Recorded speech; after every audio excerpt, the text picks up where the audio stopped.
Hola, salam Just Talk.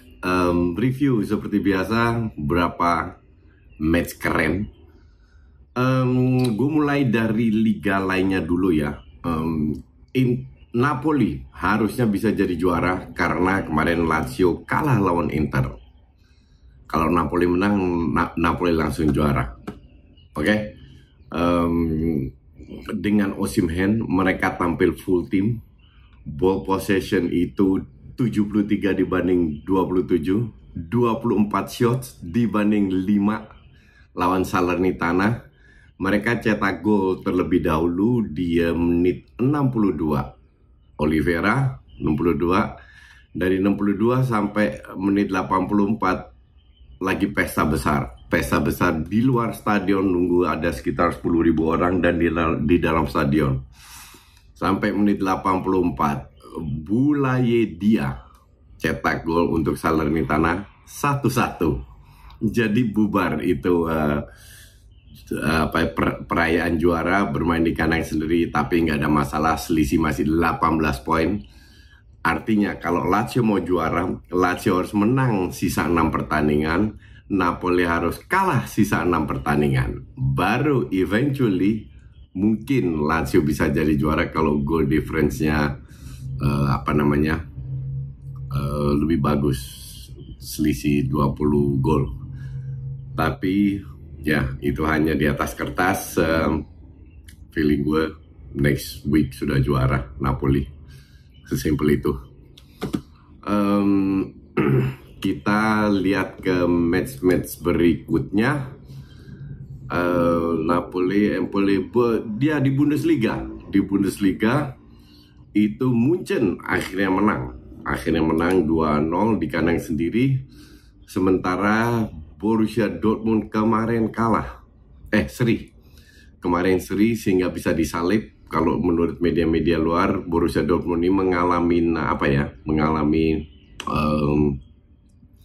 mengalami stres untuk menjadi juara, bebannya terlalu berat.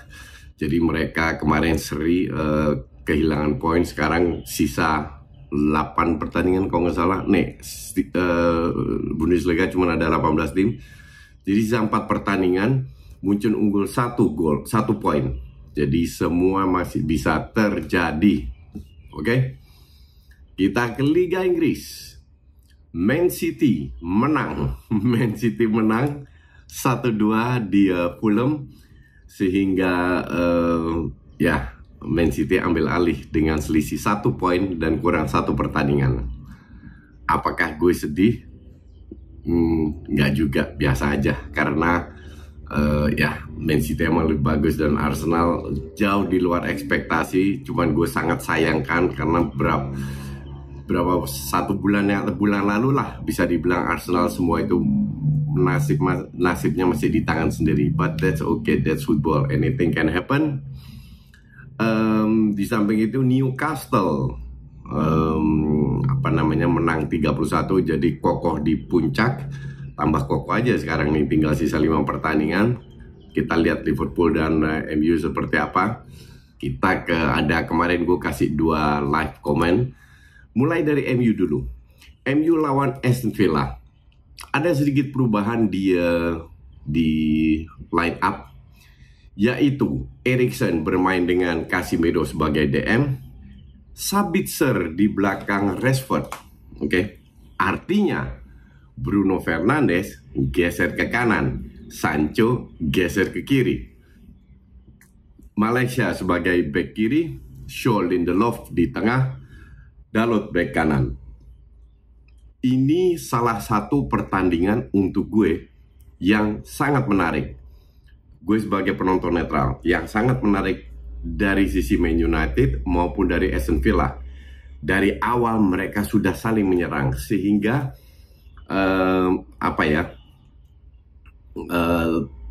pada saat mereka kehilangan bola itu langsung diserang karena ada celah di lini tengah terutama. Dan MU bermain very direct football, oke? Ya, ini bisa dibilang cukup melelahkan direct football ini. Dalam arti mereka dapat bola langsung banyak ya bukan ya long ball sih, tapi juga passing lewat bawah sehingga pemain true pass baik true pass sehingga pemain MU ini larinya itu luar biasa dan itu sangat melelahkan. Kelihatan banget pada saat mereka unggul 1-0 dan sangat layak unggul karena peluang itu lebih banyak dari MU. Fair aja, peluang lebih banyak dari MU. Di awal-awal aja Casemiro sempat kena mistar kalau nggak salah.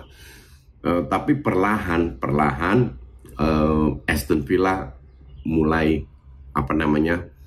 melawan. Bruno Fernandes cetak gol di menit 39 berkat Rashford dan defense-nya Aston Villa ini nggak jelek, cuman meninggalkan banyak celah sehingga MU nggak perlu crossing dari sayap, lebih pemain lewat bawah semua. Dan ini yang diinginkan oleh Ten Hag. Ini yang diinginkan oleh Ten Hag, yaitu bermain tanpa playmaker. Sabitzer dapat 1-2 peluang yang menutup celah yang ditinggalkan oleh Rashford, dan Bruno bermain menurut gue bagus. The problem dengan Bruno is bukan dia nggak bisa bermain di kanan, tapi gue lihat dia tuh sering malas-malasan bermain di kanan. Malas-malasan karena dia tuh biasa bermain di tengah. Dia biasa jadi distributor. Dia bermain di bawah oleh luar biasa sebagai distributor. Attention semua ke Bruno. Sekarang di Ten Hag dengan taruh di sayap, dia itu bagian dari tim. Sehingga variasi MU itu jauh lebih bagus. Tidak hanya dari Bruno, bisa dari sayap kiri, walaupun Sancho main jelek, akhirnya diganti Anthony. Bisa dari Rashford, bisa dari segala segi. Bahkan dia bisa cetak gol. Dia sudah tunjukkan. Gue bilang ini sebenarnya udah berkali-kali gue bilang bahwa posisinya Bruno itu membuat MU bermain lebih efektif, lebih tidak textbook dan tidak gampang kebaca. Cuman kita nggak tahu karena si Ten Hag ini kan suka merubah-rubah, kadang Bruno di nomor 10, kadang di sayap. Mungkin dia bereksperimen untuk tahun depan, tapi gue berpendapat bahwa Bruno lebih bagus main di sayap. Di belakangnya pemain seperti Sabitzer, seperti Donny van de Beek, ya kayak gitulah kira-kira. Dan MU berhasil mempertahankan walaupun 15 menit terakhir itu seru karena saling menyerang. Aston Villa mengambil risiko, tapi ya 1-0 secara 90 menit gue rasa MU layak menang, layak unggul.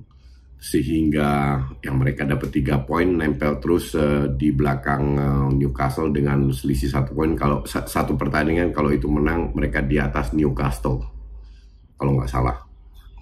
Kita ke Liverpool, ini match gila satu lagi nih. Liverpool tampil dengan Diaz sebagai starter, Gakpo dan Salah. Gue nggak yakin kalau Gakpo main kayak gini terus Nunes bisa dapat kembali posisinya. Di tengah ada Jones, Fabinho, Elliott, Robertson, Van Dijk, Konate, dan Alexander Arnold. Oke, ini match gila ini, bener-bener sarap. Di 30 menit pertama itu harga diri Spurs itu bener-bener diinjek-injek. 15 sudah 3-0 dan layak 3-0 15 menit, dan gak kelihatan Spurs itu bisa ngapa-ngapain. Tapi di 10 menit terakhir itu mereka bangkit karena terutama menurut gue itu lini tengahnya kendor. Elliott sama Jones, Fabinho main jelek. Ditambah Robertson sering kali salah passing. Oke, Van Dijk juga hancur, Konate sama. Perlahan mendapatkan napas lah, Spurs dikasih napas. Akhirnya di menit 43 Van Dijk kepleset, Perisic crossingnya bagus, Kane 1-0 3-1. Masuk ke babak kedua sebenarnya nggak ada masalah 3-1. Terus mau 3-1 mau berapa, you have to kill the game. Intinya itu, Liverpool harus bisa kill the game. Ini yang jadi masalah, Liverpool nggak bisa kill the game. Liverpool tidak bisa kill the game. Bahkan di babak kedua mereka tidak mendapatkan banyak peluang. Perlahan, slowly but surely, si Spurs lebih sering menyerang. Nggak main bagus-bagus amat, lebih sering menyerang. Sampai menit 77 menurut gue itu salahnya Konate ya, karena harusnya dia yang jaga Son. Dapat peluang, nah kekuatan Son dan si siapa namanya Kane itu kan kalau mereka diberikan ruang, dapat peluang finishing yang bagus 3-2. Tapi Son ini agak suwe, cetak 2 gol kena tiang walaupun 1 offside. Oke, let's say 1 gol tiang dan 1 dari Romero. Jadi 2 shots itu kena tiang. Ya itu kurang beruntung. Gue kebayang kalau itu sana yang masuk gimana ya. But anyway, itu cuma berandai-andai. Nah, sementara Liverpool ya di babak kedua itu benar-benar ketiduran. Drop. Akhirnya Henderson masuk, gantiin Elliot sama Luis Diaz. Luis Diaz ya belum match fit, wajar diganti. Menit 63. Menit 73 Nunes masuk, gantiin Gakpo. Menit 77 bang 3-2. Oke. Miller gantinya Curtis Jones itu di luar dia cetak gol yang keren, itu nggak kelihatan sama sekali. 3-2 tambah ambil risiko. Menit 90 plus extra time, Richarlison. Golnya itu ya agak apa ya? Kalau gue lihat di replay, Richarlison itu nggak ngeliat bola karena dia takut mukanya kena kakinya Nunes. Jadi asal kena muka terus dengan bola lambung jatuh persis di belakangnya Alisson. 3-3 itu menit 93, masih 3 menit lagi extra time-nya menit ke-6. Menit 90 Lucas Moura masuk gantiin Pedro Porro sama dan cuma gantiin Perisic. Jadi ekstra menyerang sampai dapatlah itu 3-3. 1 menit kemudian Lucas Moura yang baru masuk kasih back pass ke belakang, diterima Diogo Jota, selesai 4-3. Ini pertandingan ya jujur agak kejam untuk Spurs. Di samping 2 kali kena mistar, itu harusnya mereka dapat penalti. Menurut gue itu penalti di mana Richarlison dipegang sama Konate. Menurut gue itu penalti. But ya, this is football. And ini untuk Liverpool luar biasa. Liverpool harus menang semua pertandingan sisanya. Mungkin mereka masuk Champions League. Jadi sekarang Manchester 32 match, ketinggalan 2 poin lawan Castle. Kalau ini menang mereka ada Castle di atas Castle 1 poin. Sementara Liverpool sama Castle itu 33 9 poin. Jadi Castle harus 3 kali kalah, 2 kali. Kalau mereka 3 kali menang dari sisa 5 pertandingan, mereka 3 kali menang, mereka akan main Champions League. We'll see in EPL, anything can happen. Kita lihat lagi midweek nanti ada pertandingan, ada dua live comment lagi, ntar gue kasih tahu apa. Oke? Nah, untuk kalian semua kalau mau nonton Liga Inggris dan World Cup U20 Argentina, kalian bisa tonton live pertandingannya via Next Parabola. Nonton bola, ingat Next Parabola. Thanks for watching.